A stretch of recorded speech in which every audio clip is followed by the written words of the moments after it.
The T20 World Cup is back. 5 years after its last edition, it's back again. And day one of the T20 World Cup 2021, where qualifiers took place in Group B, was such a great day of sporting action already.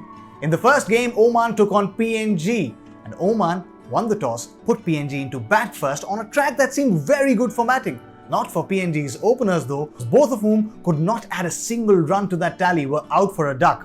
In at number 3 was PNG's captain Asad Wala, who staged a crucial partnership with Charles Amini, ensuring that there wasn't a collapse. But a collapse did come later in the innings, where they lost 4 wickets for just 6 runs, and which is why, despite a good knock from their captain, PNG could not go beyond a subpar total of 129. In the first innings, captains stood out for both the teams. While Asad Wala scored a half century for PNG, Zishan Maqsood with the ball picked up 4 wickets for Oman. With the bat coming out to chase a subpar total, Oman's openers were cautious at the start. Both Aqib Ilyas and Jatinder Singh ensured that they took a flurry of quick singles and ensured that they were set. Once they were set, Jatinder Singh especially upped the ante, scoring a 42-ball 73 run, and he showed all his stroke play, as the two stitched together an unbeaten partnership, taking Oman home by 10 wickets, starting off their campaign in the T20 World Cup 2021 on a brilliant note.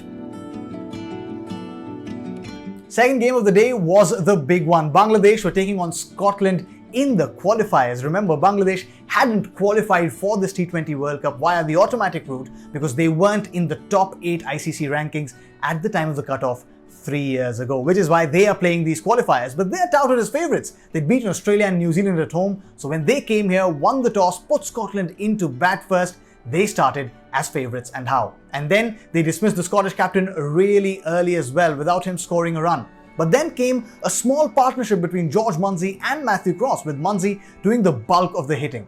But then Scotland lost 5 wickets for just 8 runs at 53 for 6. The game seemed all but done. There were talks of how Bangladesh could take advantage of this and get a better net run rate as well. But a brilliant quick-fire partnership between Chris Greaves and Mark Watt meant that Scotland took their score to a decent 140 for 9. This wasn't above par, but this was a very decent and competitive total on this wicket. With the bat, Chris Greaves starred for Scotland, scoring 45 of just 28, while Mehdi Hassan was the pick of Bangladesh's bowlers, picking up 3 wickets and also helping Bangladesh tighten the noose around Scotland in those middle overs. There was enough evidence in that first innings that the ball was stopping just a bit and the slower bowlers were doing the trick, something that Scottish bowlers had in their minds when they came out, because they did not allow the Bangladeshi batters to get away at all. Both the openers were out cheaply. Then there was a bit of a partnership between Shakib Al Hasan and Mushfiqur Rahim first, and then Mahmudullah and Afif Hussain, but none of that materialized into a match-winning partnership. Captain Mahmudullah was there till the end.